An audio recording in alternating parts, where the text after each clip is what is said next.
என்றா பாக்குற? அவன் ஆரன்னு நினைச்ச? 25 வருஷத்துக்கு முன்னாடி நீ விதைச்சு நாங்க வளர்த்த பயிருடா.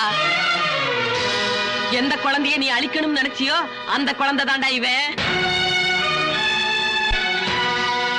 நீ கெடுத்தியே என்ற மகளை அவ பெத்தெடுத்த சத்திய புத்திரன்டா என்ற பேரன்.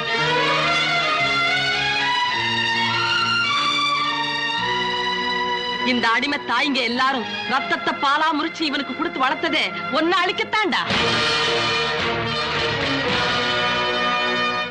லிங்கம், ஒன்ற ஆத்தா சாவுக்கு காரணமே இந்த பாவிதாண்டா. இதுவரைக்கும் இதை நான் உங்ககிட்ட சொல்லாம மறைச்சு வச்சிருந்ததே இவனால உனக்கு ஏதாவது ஆபத்து வந்துடக்கூடாது என்னதான். இன்னைக்கு சொல்றேன், ஒன்ற உசுரை காப்பாத்துறதுக்காக உசுரை கொடுத்த பல குழந்தைகளோட சீவே இன்னைக்கு அடங்கணும். ஒன்ற கை ஓங்கிருச்சு, ஓங்கின கையை இறக்காம அடிச்சு கொல்றா இவனை.